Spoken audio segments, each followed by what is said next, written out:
Yep. Yes. All right. Good afternoon, everybody out there in podcast world, and how you folks on Facebook doing today? Once again, another episode of Things My Mother Never Told Me.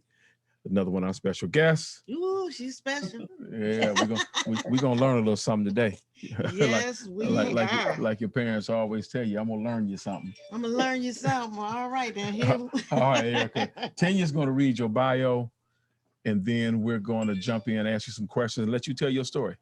All right, sounds good. Thank you. All right, today we like for you to welcome a lifelong Detroiter, an entrepreneur born and raised on Detroit's northwest side. Erika Boyd's early cooking influences came from her mother, grandmother, and her father. At a young age, she shadowed her mother, a nutritionist who worked as a food service manager for the city of Detroit, running a community food service program. While assisting her mother, Erika was able to observe and learn all about how to prepare balanced meals and manage food inventory. From her grandmother, a gifted and talented cook from Georgian roots, well known for her delicious food, Erika learned to prepare soul food dishes. Her father was co-owner and a cook at a popular lunchtime cafe, which served comfort food and operated in downtown Detroit's Book Tower building for several years. In 2012, Erika partnered with Kirsten Usery to co-create the Detroit Vegan Soul restaurant brand. In 2013, they opened their first brick and mortar restaurant in Detroit's historic West Village neighborhood. 4 years later, in 2017, they opened their second location in Northwest Detroit's Grandmont Rosedale neighborhood. Boyd is executive chef and co-owner, and has had the honor of being a featured chef at the Michigan Veg Fest, Windsor Veg Fest, and New Jersey Veg Fest. She has also been featured in numerous local Fox 2 and WDIV TV cooking segments. Most recently, she was one of several women entrepreneurs featured in MasterCard's Black Women Small Business campaign, We All Thrive. Let's welcome Miss Erika Boyd. Hey, how you doing? Yes. Hey, now. All right, co-owner and executive chef. Thank you for agreeing to be on here. Yes. You got. Thank you for having me. No problem. So I guess we can just jump right in. I really hate it sometimes when we get on early and we start talking because I already know everything, so I don't have to tell you. Oh, whatever. You don't know everything. You forget what you need to share with the people. But so let's get into your early influences. So you said your mother, grandmother, and father all influenced your desire to cook. Yes.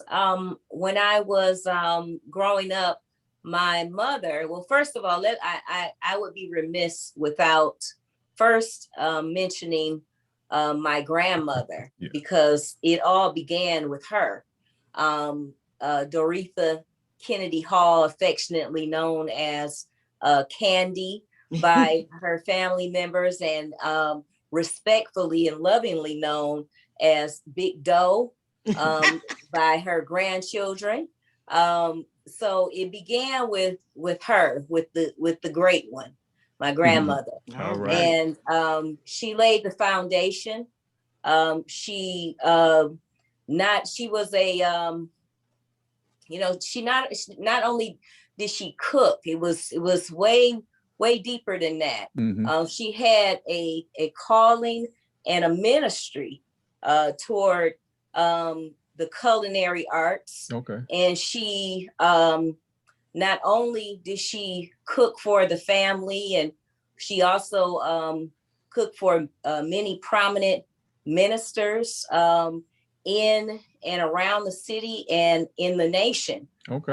Many such as the Reverend Jeremiah Wright, the Reverend Charles Adams was a frequent visitor at family dinners. And my grandmother also lovingly and very much so in a very spiritually focused way prepared the unleavened bread for communion every Sunday at church. So she, so when I talk about spiritually, of her, a spiritual approach, my grandmother, she took that responsibility of preparing the communion bread for the church very seriously. Right. And she had a whole ritual around it, as far as making sure that the environment was clean, that she was clean, and that she even went as far as to not only wear white in the service when serving and preparing, because she was also a member of the altar circle. She, dressed in white in her preparation, even in her home, in preparing the communion bread. All right. So, I owe everything to her, first and foremost, as it pertains to my my talent toward cooking, as well as my love of cooking and providing sustenance and nourishment to people. Right. And one thing we do know is if the preacher's coming over there, somebody doing some cooking. Yeah, I know. Yeah. And some good cooking. Absolutely. Right. Some good cooking. Absolutely. Yeah. And I must say, my grandmother, her cooking was legendary. Like I mentioned, Reverend Dr. Charles Adams was a regular attendee of family dinners all throughout the year, and he would often bring his friends from all around the nation. We had Wyatt T. Walker, like I said, Jeremiah Wright at the table, and so that's how much he trusted her. Right. And she was like a second mother to him, because everybody, we all love our mother's cooking. That's right. That's right. So, right. And so, without a doubt, he trusted her cooking, because if you bring Jeremiah Wright and them boys around there, you bring to some bad stuff, you're gonna get a bad reputation. That's right. That's right. Come back. Yeah. And they began to come over and over again as well. So that's just a little bit about my grandmother, because there's so much more, but we have a little bit of time, and I definitely don't want to leave out my parents, from whom they gave me life, and I am them, Yes. and so both my mother and my father, well, I'll start with my mother. I have to go from grandmother to mother, because my mother, she was a food service manager for the city of Detroit, but that's just kind of a general title that she had. Right. But she really did something really revolutionary at the time, and that was, starting the it was called Food and Friendship. It was and working with Meals on Wheels. She laid the foundation for what we know Meals on Wheels to be today. Okay. So, and those are things that she doesn't necessarily toot her horn about, but I'll do it for her. There you go. So, that's right. So, and she, she was very focused on my brother and I growing up. So wherever she was, we were there too. And that also meant, in the kitchen, and in the pantries, and in and out of the walk-in coolers, and all of those things at a young age. So I got that exposure, and I'm just thinking I'm going to work with mom and helping mom out in some kind of chore type of way that I'm required to do, not realizing that I was being groomed, and I was also being taught so much just from being even, kind of a bystander Right. to it all. Yeah, if a man don't work, he can't eat.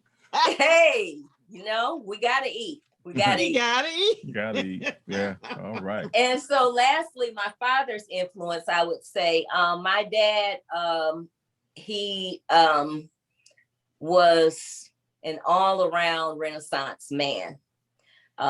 So from photography to doing upholstery work and building things, woodwork. Yeah.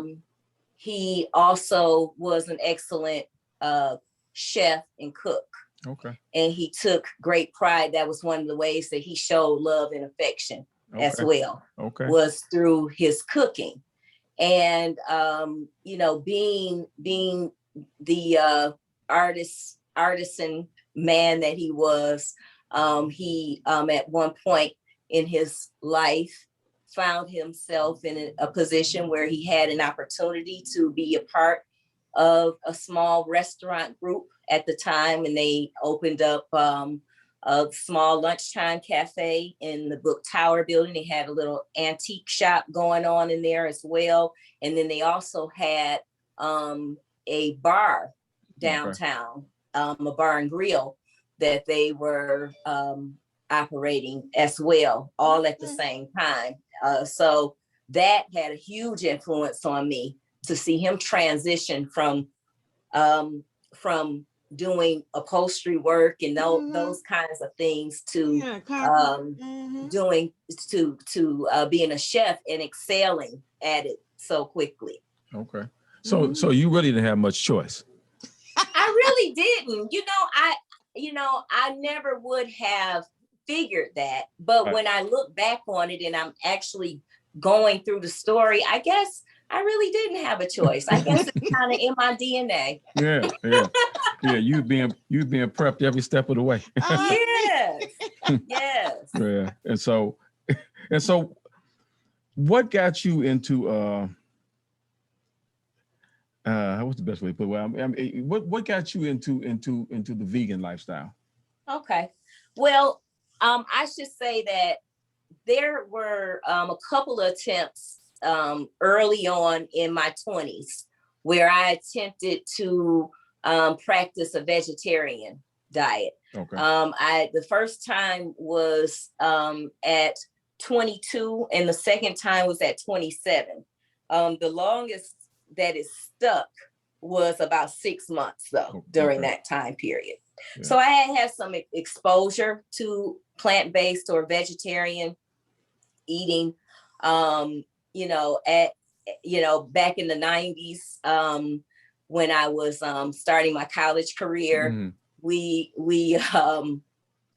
had sworn we weren't eating pork. We swore off all of those kinds of things, and we were all about conscious living and conscious eating. And so the vegetarian food movement was just a natural, part of that. Right. But what led me back to it and what made it stick, probably 10 years after the last time. So from 27 to 37. Okay. I lost my father from prostate cancer. Mm-hmm. And believe it or not, my father passed away on December the 12th of 2010 at around 10 p.m. at night. The next morning at 6 a.m. on the 13th of December, my mother was going into surgery for a second occurrence of breast cancer. Mm-hmm. Yeah. And so my father had just expired, and 8 hours later, my mom's life is in the balance, and she's going into surgery for another occurrence. And so that was really a turning point in my life. And, I began to look at my father's life. And generally speaking, he lived a fairly healthy life. But upon closer inspection, I because I was looking for things like, well, he wasn't a drug user. He wasn't he wasn't really a heavy drinker or anything like that. Right. And all of these things, you go down the list. But where I kind of got caught up at in his story was his diet. And I thought of some of the things that he would eat, you know, and even at that time, I mean, I was still at that time still on a standard American diet, but even for me being on a standard American diet, some of the things that I saw him eat, I was like, oh wow, no, I couldn't do that. And so, you know, that loss was so huge for me that it caused a shift and a change in me wanting to change the trajectory of my own life, take my own health into my own hands.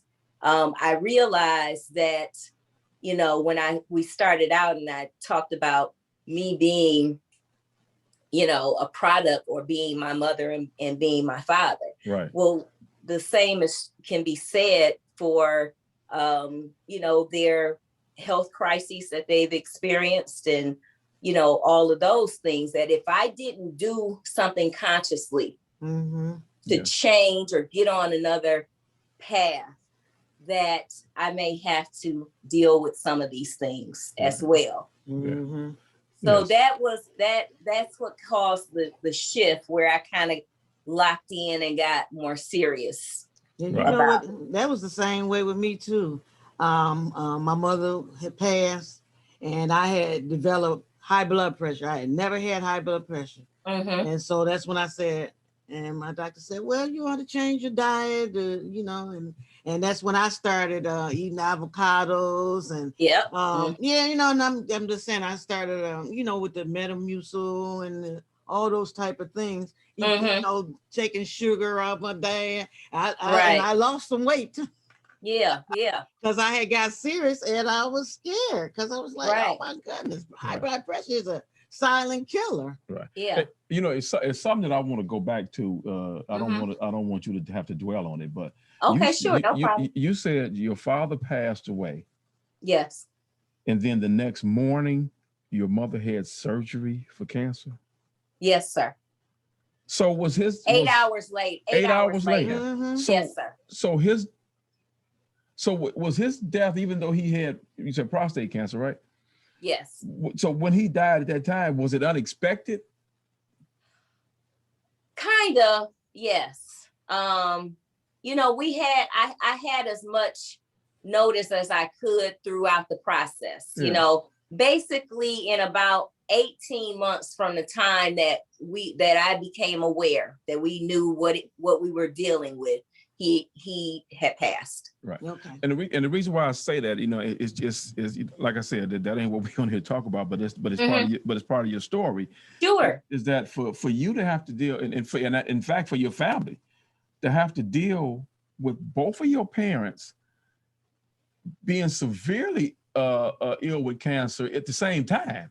It's like wow. Yeah, it is a wow. Yeah, it really and truly is a wow. And you know, I'm just so thankful to the Creator for protecting me and covering me and my siblings. Yes. My parent, my mother. You know, because my mother, you know, God bless her, she you know, what mother, you know, knows that her children have lost their father and she can't even be there for her children. Right. Because she's in a battle for her own life. That's why I wanted to go back to that, because that, you know, I know you weren't glossing over, you were telling your story, but when you said that, I'm like, wow. Yeah. and for somebody to be able to pull through that is amazing. It really is. So let's lighten it up a bit. Yeah, what high school did you go to? Yeah. Let me ask you that, because we always ask this question, and I skip right over. Where did you go to school? I went to Henry Ford High School. Okay. And Wayne State University. Okay. Cool. So yeah, DPS in the house. Yeah. In Yeah. Wayne State. I went to Wayne State for a little while. They told me Yeah, I actually attended Catholic school for grade school, Okay. St. Mary's of Redford. Yeah. Okay. Mhm. Cool. Yeah. Very good. Yeah, So because we always just like to highlight DPS. we because, like to well, highlight DPS because we want people to know that Yes. DPS students are doing wonderful things out yeah, here in the that's world. right. We produce some Yes. good students. Yes. Yes. Many of us are thriving. That's Right. absolutely true. Right, regardless of what some people try to say about us, and it's completely the opposite. So, Yes. so we like to highlight that. So you got into the. So when did you actually become a chef? I became a chef officially, because unofficially, you know, when I look back on my life, I've always been, yeah, you know. yes. But officially, I became a chef in 2011. Okay. So the very next year, the year following my father's death, everything happened very quickly. Yeah.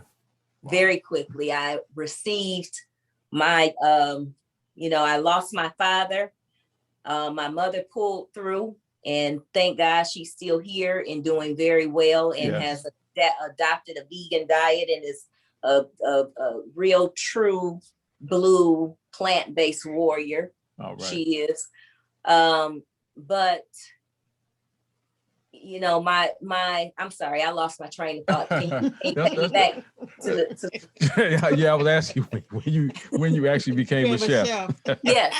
So okay, thank you so much for that. That's all so right. Yeah, I would have to say in 2011. Yes. That's when I began experimenting and trying to be on this vegan journey, and the cooking was always a part of it. Okay. Because I knew that in order for it to stick for me, I needed to have some familiar stuff. Right. So in that, that a lot of that was largely based in what we know as soul food, traditional soul food. Right. So, that was my point of view when it came to cooking. That's what I had been raised on.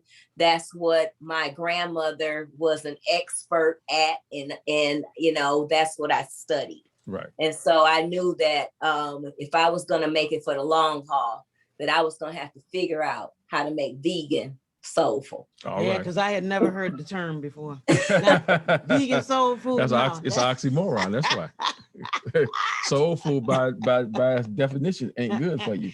Well, you know what? Look, when the Lord started us out, it was on a vegan, plant-based. Yes, absolutely. Absolutely. Yeah. Absolutely. And I have to, I would also be remiss if I did not bring up Soul Vegetarian based in Chicago, Illinois. Okay. Which is ran by the Hebrew Israelites. That was my first exposure to vegan soul food. And I couldn't believe the flavors and the textures that so I can't take credit as being a developer or the person that came up with it. But I can't even really take 100% credit for bringing it to Detroit, being the first person to do it in Detroit. Apparently there was another restaurant some years ago that a large part of their focus was like vegetarian soul food that people reference. And I can't recall the name of it right now. But I will say that Detroit Vegan Soul, that Kirsten and I, when we created Detroit Vegan Soul, we brought it into the forefront of people's consciousness today. Okay, yeah. I 'Cause I was think like, in Detroit. I think it was a new concept at the time for mm-hmm. people, and it still is for a lot of people. It's, like, how do you do that? I know. I Right. can't wait. Right. You had to excuse me. Uh, I had to step away because I had a message pop up that's scaring me half to death. Uh-oh. Uh-oh. You okay? Yeah. yeah. No, All right. it was telling us that our power is running low. Uh-oh. And I got the thing plugged up, so I don't understand how that's happening. Mm, But anyway, let's get back to you. yeah. So Vegan soul food. Okay, I right. can't wait. So how let's talk about the business. How is business? Business is good. Okay. Now, when I say good, that does not mean that we have not been affected by COVID. Okay. We most certainly have. However, I say good because we are still plucking along. Okay. We're still here serving the people. We're still, in fact, at our West Side location, we never closed the doors during COVID at that location. We continued to work. We've worked throughout. And, we've seen, initially, of course, we saw a drop in sales and things of that nature. As everyone did, Is everyone? anybody in business, in any kind of business experienced that. But we are certainly encouraged because we definitely see our numbers climbing. Okay. Weekly, continues to climb and climb and climb and climb. And I think that's as a result of us, hanging in there, and pushing through during the challenging period. And it's still challenging, Yes. but nothingness without its challenges. Right. So That's we right. just continue to press forward. Right. No, but Okay. then- And we're gonna get back into the restaurant, the specifics of, so folks will know. But since you're on the point of challenges, we got a question for you. Okay. And it's from Mother Dear. As Okay. as an African American female entrepreneur and business owner, what has been the greatest challenge for you? Oh, wow. I would say, first of all, the greatest challenge as an African American female business owner has been securing enough funding. Okay. And we obviously were able to secure some funds to get our business going, which, a lot of that came from our personal savings, family, specifically my mother, making a sizable investment in our business at the onset. But basically we had to bootstrap it to get it done. Right. Because especially when you have a niche type concept, Right. like vegan, period, and then you put soul food together with that's real niche. Right. And at that time in particular, nobody could see today. Yeah. We saw the future, but those that were in a position to lend money to us, they couldn't see it at that time. Yeah. So that's been a big obstacle for us. And how it's an obstacle, it wasn't just from the standpoint of, it's so tight with us trying to get open. It's just been throughout the business. When you start off with a little bit, it's like kind of, just like in life, it's a struggle. It takes time, until you get your footing, until you become made. So to speak. And so that's been the biggest obstacle: funding and getting people to the investment in the belief in the concept to put those dollars that we really needed behind us. Right. Well, here go a good question for you. I don't know. Do you know Linda Bridgeforth? No, I don't. That name's familiar. But It is. Yeah, she's a church member. I always like to get people shout their names out. Okay. She asked the question, do you have any plans for a cookbook?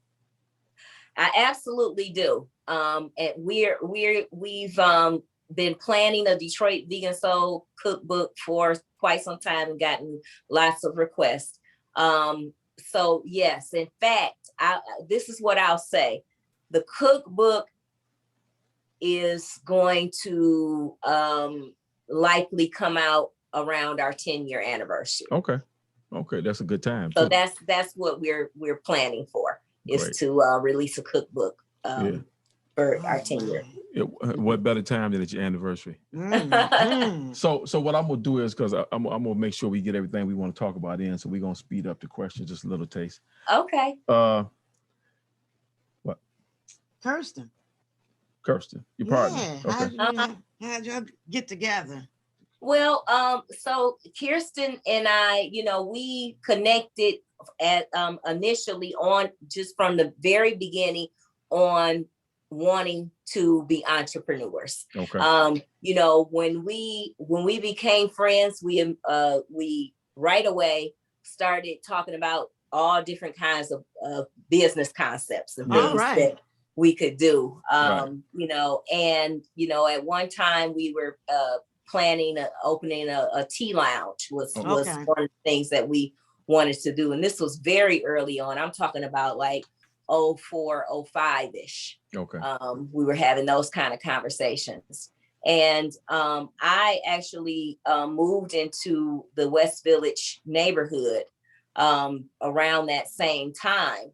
At the time, the space that we occupy, our Agnes location occupies, it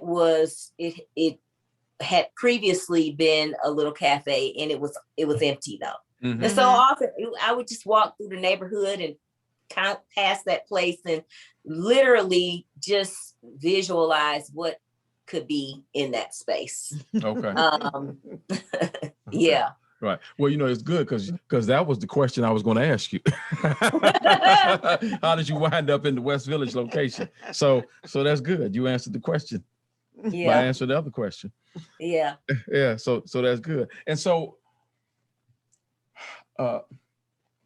how did the people in that neighborhood receive it? Because I know West Village is a pretty progressive neighborhood, Detroit. Mm-hmm. Well, we were well received. Okay. To say the least. I was talking to someone the other day, and I was reflecting back on when we first started Detroit Vegan Soul, and we were planning our grand opening and all of that.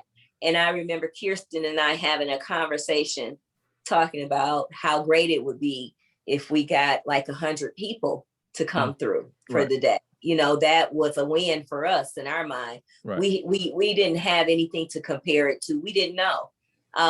And we never could have planned for over 300 people that showed up. There was literally a line down the block. Wow. Wonderful. Yeah. And we had reached capacity. It was so many people, we had to turn people away. That's how many people it was. I said, boy, you needed mom and grandma and everybody in the kitchen. It was just something, even just to think back on it. Like that's been almost 10 years ago. Right. But to think back on it, it just was nothing short of amazing from the very beginning. Yes. Really and truly. Got two things for you. Craig Darrell Esther, Reverend Esther says, as someone who has dined at Vegan Soul, can you tell Erika that it is so good and that I thank God for her vision to start that business? So that's a shout out from Dr. Esther. Yeah, thank you so much. Vegan food is good for diabetics. So. Right. And Phyllis Counts asks, are some of your dishes also gluten-free?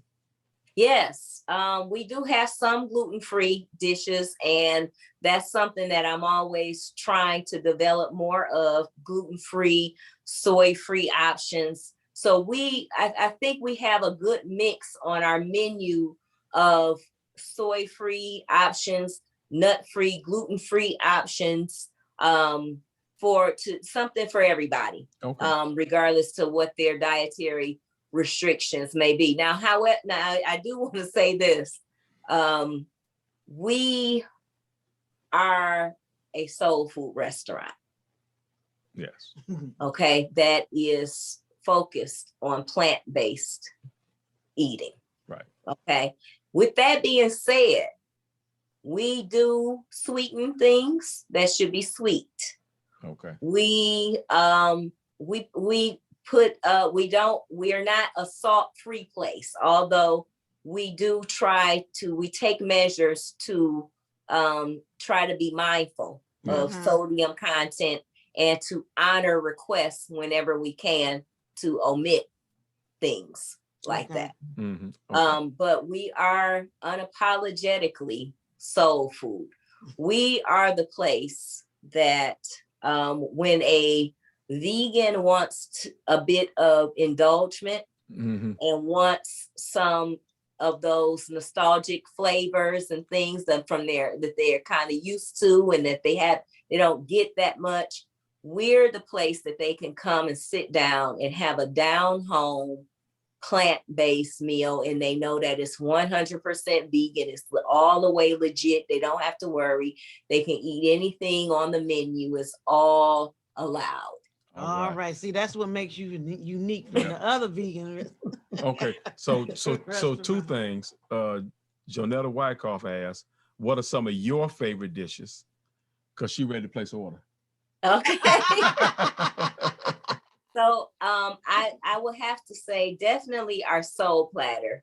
And that is a favorite. It's our number one seller. It always has been, and it's my personal favorite still to this day. I have many others that I'll mention, but definitely the soul platter.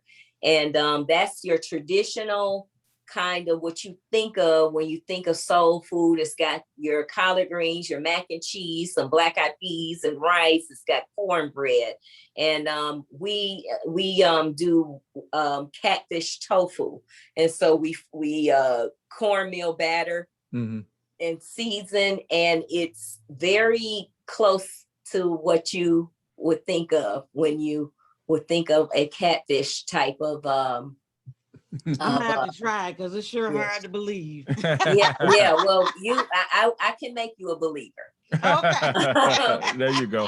Okay, so the soul platter with the catfish tofu, our oyster mushroom po' boy sandwich is amazing because the oyster mushrooms, they take on a texture and flavor kind of like chicken.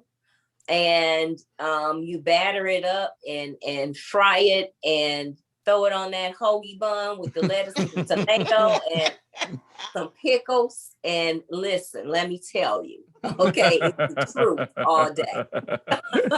All right. Okay, so what I want you to do is, because tell the folks your location. I don't think we actually say the location. Tell them the location and explain. Well, you go through the process, let them know how to get in touch with you.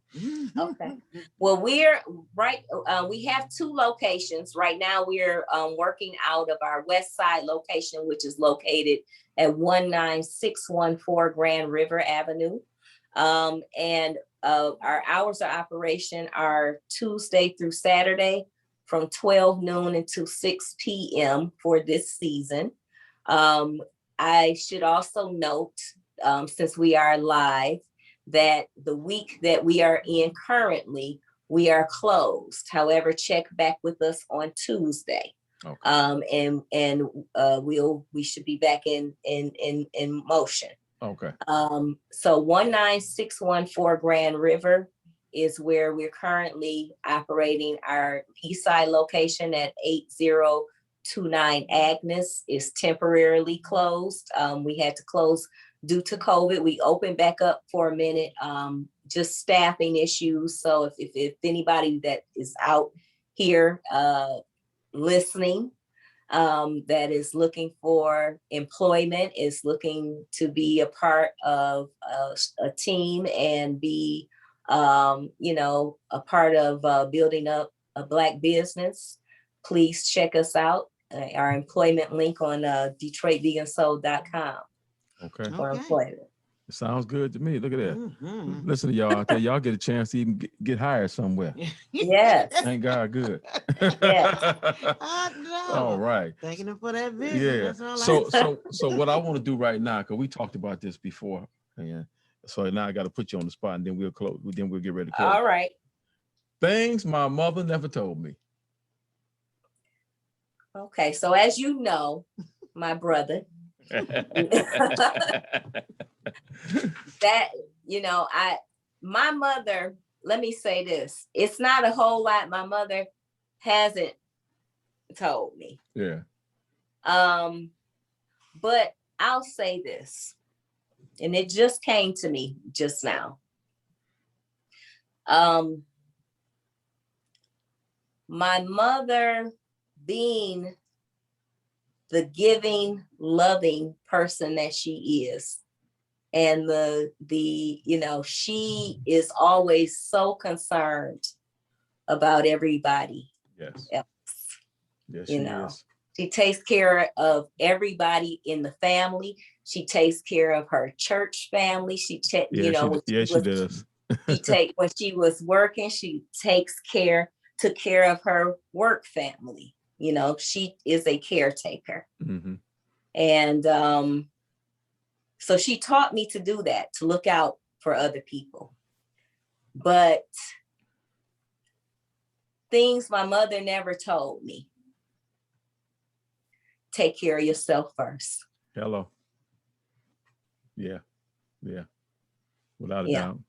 Now, let me say this, not to put my mother on Front Street, because I think that many of us, especially us women folk, we have been raised to care for everyone else. Right. I agree. That's right. And oftentimes to our own detriment. And so what I'm going to roll with from the things my mother never told me that I know now. Yes. Is take care of me first so that I'm better positioned to care for those around me. If I'm well, all is well. All is well. All is well. And you know what they say on the airplane? When the masks drop, put yours on first. That's right. Absolutely. Then try to help somebody else. Absolutely. That's right. And I also want to add to, as a little note to that my mother and I both in this life here and now, mm-hmm. we are both learning to take better care of ourselves. Yes. Yes. We have really deep, profound conversations on a daily basis. And, my mother, her openness, her willingness to grow and learn and evolve at this point in her life, when I figured she knew it all and had it all together, mm-hmm. it's just very admirable. Yeah. And I'm humbled by her willingness to grow and stretch. Yes. Yes. All right. Yes. Well, see, when we talked before the show began, we went from nothing to a whole lot of something. That was good. That was good. It was real profound because as you said, it just came to you. But as you were talking, it occurred to me that through this show, it's helping us become better people, because we're hearing everybody's testimony mm-hmm. and how people are persevering and pushing through and realizing their dreams, and you can't help but be affected by that. Yes. So thank you for that testimony. Yeah, when you look back over your life. Yeah. Right. So let's toot your horn. Let's toot your horn. Tell you. Yeah. No, let's don't get started now. Let's don't get started now. We know we have problems. We can go there. but we want to toot your horn just a little bit. Yeah. Most recently, one of several women entrepreneurs featured in MasterCard's Black Women Small Business Campaign, We All Thrive. Yes. How did that come about, and how was it? Oh, wow. It was amazing. First of all, it's still amazing. Yeah. It's still, I mean, it's happening now. It's Right. still amazing. But how it came about was I received an email asking me if I would be interested in auditioning for a MasterCard commercial. Okay. I knew very little about the commercial, just general stuff. It's something focusing on Black women in business, that type of thing. Mm-hmm. We had to literally submit a recording, a video recording, talking about our business. And so I decided, why not? You know, it's worth a shot. I'll try it. And I did. I submitted my video, and I was contacted and told that, you know, I had been selected and then finally selected. So there was initial selection process, and then there was a final selection process. Mm-hmm. And apparently there were they had narrowed it down to, there were over 300 people. Wow. That had gone out for it. And it wound up being a total, I think, of 8 of us all together, 8 or 9. Wonderful. Throughout the country. 4 of the women featured are from right here in Detroit. Okay. So it's just, it had been nothing short of amazing. The exposure that it's afforded Detroit Vegan Soul, our business. You know, I definitely think that we are, you know, also experiencing some of the fruits of that, you know. Yes. Also just gave me an opportunity, you know, when you see yourself when you see yourself on the big screen, so to speak. Right. You know, That's right. it's a surreal experience, and I'm just very thankful for the opportunity and for all of the blessings that have come as a result of it. Amen. Mm-hmm. Yeah, sounds great. Now, me too. I wanted to see that extra blessing coming from you, girl. It's coming. It's coming. It's coming. Extra. They look, that good old healthy body. I'm about to start. Yes, ma'am. Oh, and so before we go to that, you told me a story. Your 360-degree story with Miss Jennifer Hudson. Oh, yes. Would you care to share that? Okay. Yeah, I will. So back in, I have to go back because, you know, back probably 16 years ago, as a matter of fact, it was 16 years ago. At that time, I was designing handbags as well as doing hair. That's my background. I'm a natural hair stylist and a master barber, and also, you know, a designer. Okay. So my handbags, I was really trying to get them in different places. I had landed them in a few of local boutiques in Birmingham and Detroit. And I happened to be vendoring a natural hair show with my bags. And Jennifer Hudson was the featured celebrity guest at the hair show. I gave her one of my handbags. She really liked it, and I gave it to her. I said, I'm going to let you have this. I just got one request. I just let me get a picture of you with it.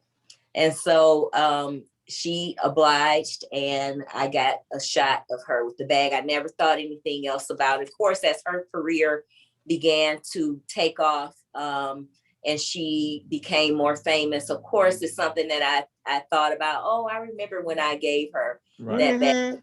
I never, you know, going back to the MasterCard thing and us not really having a lot of information about it, I did not know that this thing was going to come full circle on me 16 years later, in that this MasterCard commercial that I would be essentially co-starring in this commercial with Jennifer Hudson. Ooh, praise So, God. you know, I mentioned this story, and I've told it to a few people, not to be braggadocious, but to simply illustrate that things do come full circle, and that our prayers, our petitions, our the things that we request, our requests, that they, you know, that these things, they don't fall on deaf ears. Right. Yes, That's right. That you know, God, the universe, however you want to refer to it, receives those transmissions of information and requests from the desires of our heart. Right, right. And it may take some time, you know, because our time and God's time, well, that's two totally different things. Oh, That's yes. right. And so what may seem like a long time to you and I for something to take place, well, that's happening in hyperspeed Yes. for God. Right. Yes. And so I just really wanted people to know that when you see people doing something that you've never seen them do before, don't think that it happened overnight. These things don't happen overnight. That's right. There, you know, it happens over time. And oftentimes by the time it's just that we just getting hip to it. When it really breaks and it's clear what it is, now we up on it, but it was in the making all along. That's right. That's right. That's right. It's so funny. I'll tell you. That's Bill Gates. Yeah. Right. Right. I can tell you two local stories. One, a friend of mine was producing this rapper, and this guy had this song, and we used to hear it every weekend at the club, every weekend for about a year, 2 years. And then one day we heard it on the radio. Everybody said, "Oh, this is a new record." No, this record ain't new. Matter of fact, some of us sick of hearing it. and the other exactly right, and the exactly other, right, the other because you had been following the work, but everybody else is just hip to it. And right. My cousin who was on here in December, he's a singer, actor, songwriter. He wrote a song back in 1980 something or other, and you know he recorded it with this young lady. Didn't think much of it. And then somebody called him a few years later and said, "Man, they playing your song over in Europe." Wow. Come to find out, this group had took his song, made some adjustments to it, and made it and re-released it and called it their own. And so by him hearing about it, you know, they went through the legal proceedings. He wound up settling for less than what he really deserved, but he's been receiving royalties off of it for 20 something, 30, almost 40 years. Exactly. Yeah.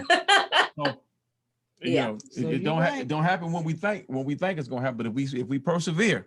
That's right. It's happening though. It's happening. It is happening. Yes. And thank you for reminding our guests, our audience. Yes. Right. So couple more things, and then we're gonna let you. Oh, we right there at a couple more minutes.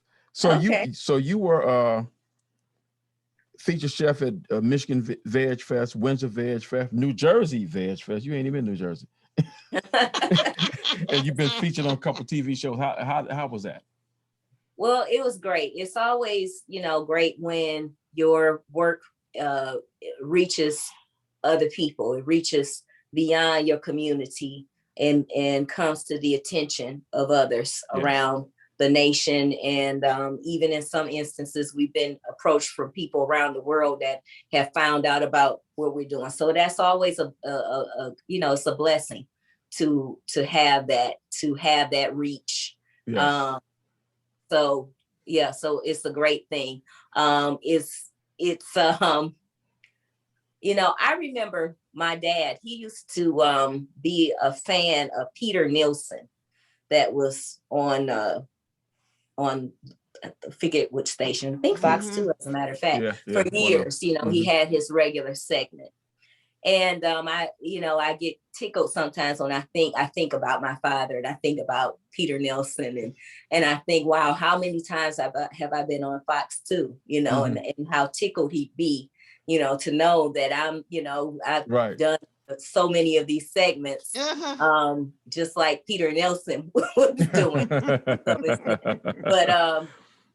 But yeah, it's great to be invited. It's great to be seen as a person that's an expert that knows, and to be called upon to showcase your work. So without a doubt. Without a doubt. Wonderful. So it had to be good for them to keep coming and reaching out to you. And now you're on the big TV doing commercials and things. Yeah. Don't tell them where you're going from here. Yeah. The sky's the limit for real. Yes, beyond. Sky and beyond. Yes. Excuse me. Right. And your number one supporter with you every step of the way. Oh yes. Yes. Because we know your mother is rooting and tooting and promoting all the way. Oh yeah. You know, we literally couldn't have done this without my mother. You know, and you know, Kirsten's mother also, my partner Kirsten, her mother, Miss Irene, has also been a very integral part of our business as well, for many, many years, until just recently. Miss Irene produced all of our in-house baked goods, all the pound cakes and the German chocolate cakes, and all the things that people have grown to love, peach cobbler, and again, you know, not only doing it, but doing it, you know, at a high level, you know, with people in mind, with love in her heart. And that definitely came across through her baking. But yeah, my mom is, you know, she's always been my number one fan. So it, you know, it's the restaurant now, but you know, when I was designing bags, when I was all throughout my life, you know, this is the same woman that told me that I could do anything that I put my mind to, and I believed her. And believed her. That's right. You believe her. That's right. Yes, ma'am. Right. Yes. All right. Right. What any young folks out there listening need to know is that when your parents tell you that, they're not lying to you. No. the only limitation. Right. Only limitation. Believe them and believe in yourself. That's right. We like the Lord. We want the best for you. We, you know what I'm saying? So hey, you know what, Erika? I done fell in love with you. I am really ready to embrace this vegan soul food. All right. Yes. And soon. Well, all I know is I want some dessert right now. Yeah, he wants dessert. She's talking about peach cobblers and pound cakes and all that stuff. Peach cobbler is one of his favorites. I'm ready for some dessert right now. That's what I want to do. But is there something else that you want to say to the folks that you haven't said already, or that you want to reiterate? I just want to take the time. Come on, buddy. Come on. I would like to just take the time to say thank you to everybody that has supported Detroit Vegan Soul over this last decade almost that we've been in business. Just the outpour of support from the community, the ongoing support. It's overwhelming sometimes when I think about it. You know, sometimes as Black people, we get a bad rap that we don't support Black businesses. Right. But, you know, Detroit Vegan Soul has been supported by Black folks. All right. Not only Black folks, but Black folks have certainly did their part to support us. And we appreciate that. You know, we appreciate all the support that we've gotten from everyone in how they continue to come day in and day out. And so I just want to say thank you so much. All right. Oh, they probably listening to you too, girl. Because I'm telling you, when we pulled up in the parking lot, that lady, she was disgusted that y'all was. It sure was. It sure was. And she pulled in front of us and she was like, what? You know, got on her phone. People get they get fighting mad. They really do. Because when you have your mind set on something. Yes, I understand. And the only reason we really didn't wait was because he had class, he had to do some stuff. He had to, but they wasn't open though. I know, but I was like calling in and putting on the right. She was gonna call in and try to put an order in. I said, dang. But I had to be home in an hour. So so we could talk more after this if you want, but just let me know when you coming. Okay. How about that? Okay. And we're gonna make sure everything is just right and that y'all get served and served well. Okay. All right. That sound good to me. Your customers. Yeah. All right. And I'll just say this to everybody out there listening. Don't try to do no stuff like that on Mondays. Yeah.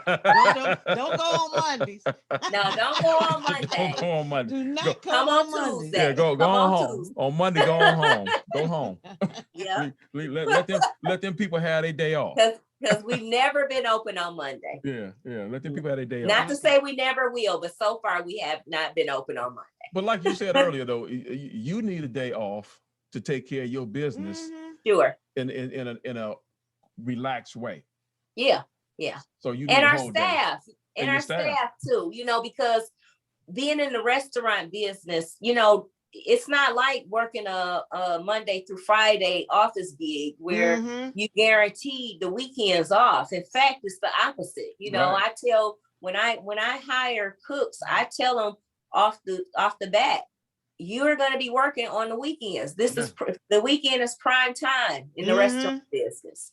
So I have to allow not just for myself to be able to handle the business and then my personal business, but also the same, we have to allow for our staff to do the same thing. Yeah. They have things they have to take care of too. I know.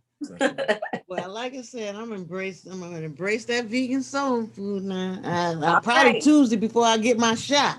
All right. Well, if you're gonna take a leap toward vegan food, Detroit Vegan Soul is the place to jump at. There you go. That sounds like a commercial to me. I'm ready. You got anything else to say? That's it. I'm ready. Right. Once again, we thank you for coming on and sharing with us, sharing with our people, and we're gonna give it a try.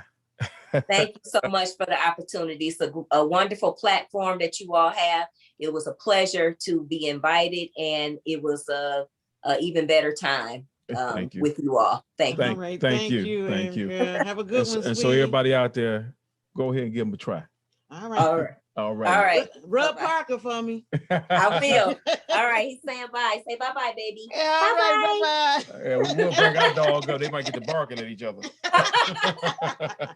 All right. You guys take care. All right. You too now. Bye. They will. Bye-bye. Bye-bye.